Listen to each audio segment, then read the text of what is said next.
So shall we go, Rohit, shall you go on to the Yeah. next? It's an absolute pleasure to have next speaker, Dr. Tanuj, presenting. He is an outstanding speaker, particularly his talks on gonioscopy are extremely illuminating with video presentations. So Dr. Tanuj Dada would be talking on meaningful gonioscopy. Dr. Tanuj, next, please. Thank you, dear Rohit, for your kind introduction. So, are my slides are visible? Yes, yes. Yeah, Dr. Tanuj, go ahead. So, I have had a lot of passion for doing gonioscopy, and actually, my journey started 15 years back when I got an exceptional resident to work with me. That was Rajamani Murlidhar, and we started documenting. You know, after every round, we used to document the gonio photographs, and so I owe this presentation and whatever my work on gonioscopy to the residents of RP Center, and especially my dear Rajamani Murlidhar. So the basic principle of gonioscopy is that you are not able to view the anterior chamber angle because of the total internal reflection that occurs at the anterior surface of the cornea. The critical angle is 46 degrees. And so basically you need to put a gonioscope to eliminate the optical power of the cornea so that the rays of light can now pass on through to the viewer and you can see the anterior chamber angle. Gonioscopy is basically divided into two broad categories: the direct gonioscopy with the Coipes lenses that we do like examination under anesthesia, and the indirect lenses which we commonly do in the OPD on the slit lamp. The indirect ones have a mirror and they give you an inverted image.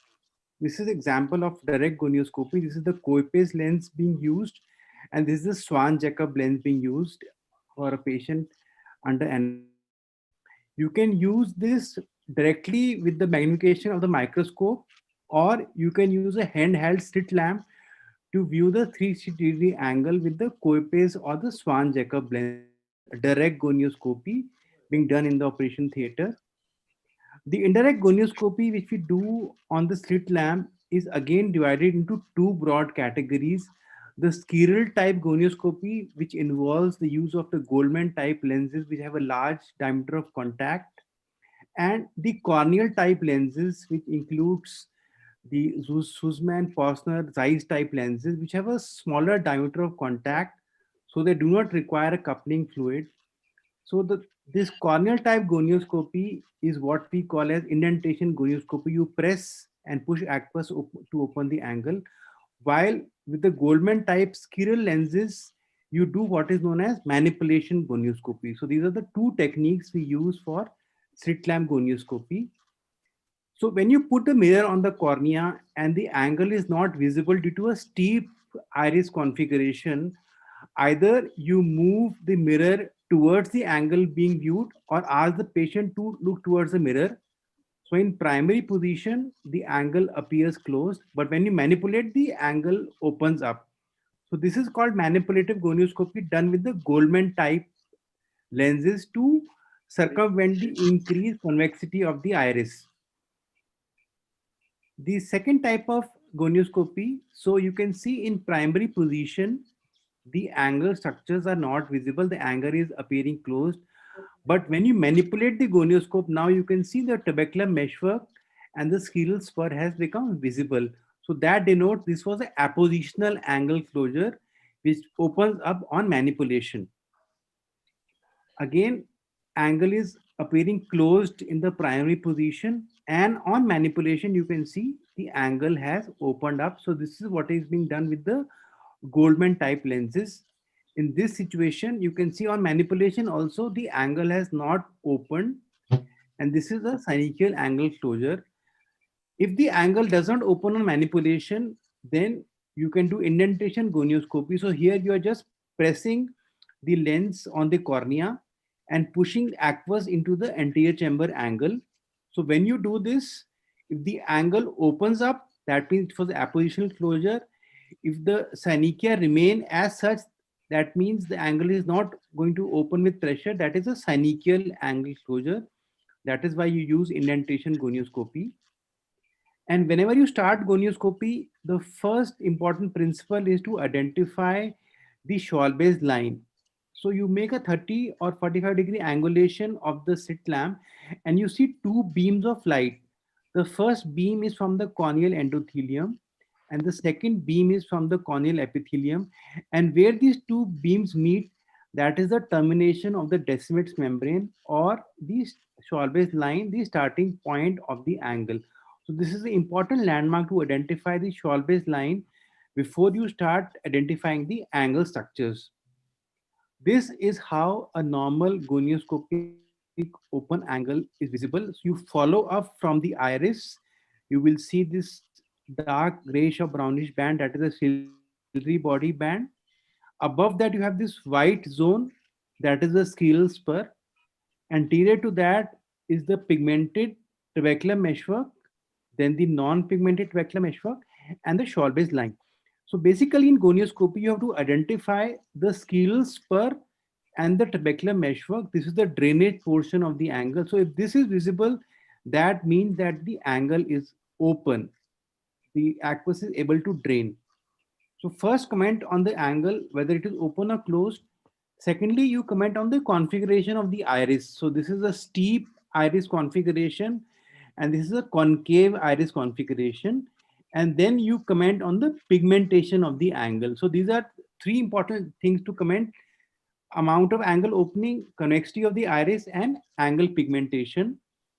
And a simple way, you don't need to follow any classification. You just draw these three circles, what is known as a goniogram, the Schwalbe's line, the trabecular meshwork, and the scleral spur, and mark out whatever is the pathology. So that is a simple way of reporting gonioscopy by drawing a goniogram. Now, what are the indications of gonioscopy? The primary purpose is to differentiate type of glaucoma, open or closed, primary or secondary, to identify new vessels in the iris, pigmentation of the angle, to look out for post-traumatic changes such as recession, rule out foreign bodies, and a number of diagnostic and therapeutic intervention, because now we are having the minimally invasive glaucoma surgery for which gonioscopy is required. And when you are performing gonioscopy, you can just do a posterior defocus and you can also get a very nice stereoscopic view of the optic nerve head through the gonioscope. So how to perform gonioscopy? You retract the lower lid with a cotton wasp or your finger and insert the gonioscope. This is ideally done in a dark room with a narrow slit which should not cross the pupil. So just withdraw the lower lid and insert this is the Goldman type gonioscope being used, and then you view the angle structures. And the second type of gonioscopy is the Swan-Jacob. Now this is a child of congenital glaucoma, and here you have no angle structure visible because there is an anterior insertion of the iris. So this is the Swan-Jacob gonioscopy being done before we start operating a patient of congenital glaucoma. And this is a magnified view. Now you can see it's a completely open angle, follow up from the iris. The ciliary body band is visible. Then you have this white zone, scleral spur visible, pigmented part of the trabecular meshwork visible, non-pigmented part, and the Schwalbe's line. So whenever trabecular meshwork and scleral spur is visible, that denotes that patient has got an open angle. So you can see here, first two slides, trabecular meshwork, scleral spur visible. Below two slides, none of the angle structures are visible. So you can see this is an angle closure. This is the open angle. And this is the most important slide of the presentation. You can compare the superior video with the inferior video here. An open angle, trabecular meshwork, scleral spur, ciliary body band visible. Here, a completely closed angle, none of the angle structures are visible. So open angle glaucoma, angle closure glaucoma. So you have to learn to identify the contact of the iris with the trabecular meshwork. Now you can see here, trabecular meshwork is visible, but in some portions, the iris is starting to attach to the trabecular meshwork. So that denotes the development of goniosynechia, and that denotes that patient is going to angle closure. In contrast, young patients, you get a completely different pathology, that is prominent iris processes because of a developmental anomaly. This is a patient of juvenile open angle glaucoma. You have an anterior insertion of the iris onto the trabecular meshwork, causing the obstruction to the aqueous. Congenital glaucoma, featureless angle, only thing you will get is a very anterior insertion of the iris. So the iris is over the trabecular meshwork due to a developmental anomaly. This is aniridia. You can see why it is a misnomer. There is a rudimentary stump of the iris is present and atrophic ciliary processes are visible. Aniridia with secondary glaucoma. And this is just a grading of the pigment. You can see with the increase in pigmentation of the angle that can occur with aging, post surgery, post laser. And also, if you get a Krukenberg spindle with a concave iris configuration, this is pathognomic of the pigment dispersion syndrome, uniform dense pigmentation of the trabecular meshwork with the Krukenberg spindle. And this is, of course, at All Institute Medical Sciences, we get a lot of referrals to rule out Wilson's disease. And this is a very nice gonio photograph. You can see the KF ring and this copper deposition on the Descemet's membrane that is very nicely visible through the gonioscope. So gonioscopy can be used to identify the KF ring in Wilson's disease. This is a patient of Cogan-Rees syndrome. Here you have very anterior synechia formation because there is a abnormal corneal endothelium, and you have this secondary angle closure occurring. This is unilateral, very anterior synechia formation, and that clinches the diagnosis of a ICE syndrome.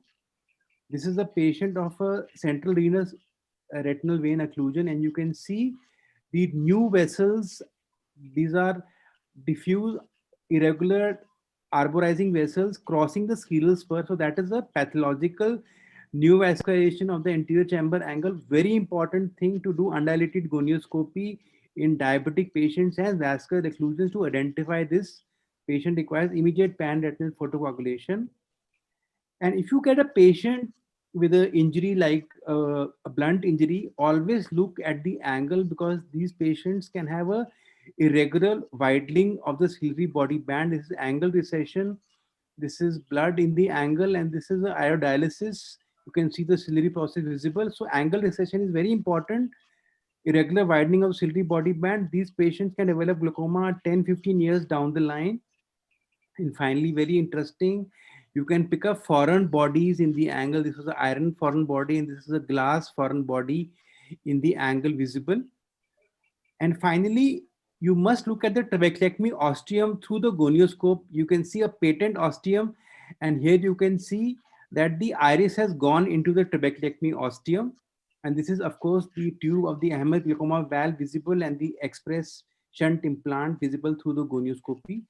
So a lot of uses of gonioscopy. It's must that you should do gonioscopy in daily practice. And from where to read, this is a free educational resource from the World Glaucoma Association. You have a basic courses on gonioscopy optic nerve. And here you will get all the videos on how to do gonioscopy. So I'll close here. Thank you very much for your kind attention. And thank you, Dr. Chitra Ramurthy, for this kind invitation. Thank you, Dr. Tanuj. It was a wonderful talk and had us all wrapped in attention. When we talk of gonioscopy, which angle grading system would you advise for the beginners as the most reliable or reproducible? So I think you should not follow any grading system. What is important is that you draw that circle and report what is the angle structure visible to you in the superior and the inferior quadrant. Number one. Number two, whether the angle opens up on manipulation. Number three, the iris configuration. And number four, the pigmentation of the angle. So it is better to draw the circular diagram and report whatever finding is visible in the clock hours. That is the best method because, you know, if you do grading, the second person who refers the case, he has no idea what you have written 2, 3, 4. So better to write the structure visible on gonioscopy, draw the circle and then refer the patient. Going to a clinical question, what would be the thing which pushes primary angle closure glaucoma based on also on the history and in the examination that makes you take a call that you're going to do a PI for that particular patient? So I think you have asked very vital question. So I think the moment you do gonioscopy and you find that the iris is in contact with the trabecular meshwork, so that means patient has got a goniosynechia or a peripheral anterior synechia. That is the absolute indication of doing a laser iridotomy because that patient has got primary angle closure. If the patient has an appositional closure, that means the iris is in contact with the trabecular meshwork, but on manipulation is opening. Then you only do PI if there is a strong family history, if patient cannot come for follow-up, or the patient is a diabetic requiring frequent examination and dilatation of the pupil. Yes. Thank you very much. And Murli, you have any question to ask? Yes, sir. Thank you for that kind introduction.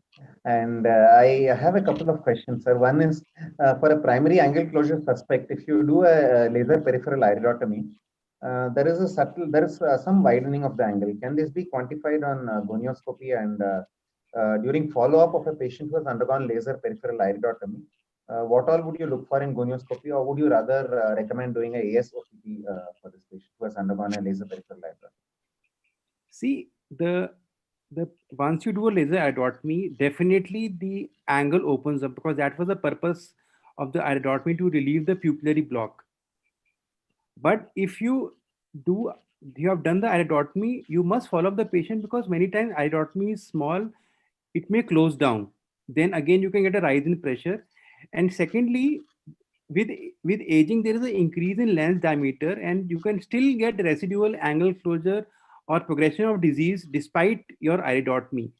So that is why it is essential that you follow up the patient on gonioscopy. And I think if you take a gonio photograph, that is ideal because then you can follow up the patient over time and see what are the angle changes. And day segment OCT is very good, but it's a very expensive tool and you have to have expertise in marking the scleral spur. So it's not for every postgraduate that they have access to the anterior segment OCT. Thank you So very how can you much. identify a plateau iris configuration on gonio? So Murli, you have supplied that photograph of plateau iris. So I think you have a double hump sign and a sine wave configuration. And post iridotomy, the best way is to do the indentation gonioscopy, and then you can identify the bulge in the periphery to the ciliary body. Thank you. Thank you very much, Dr. Tanuj.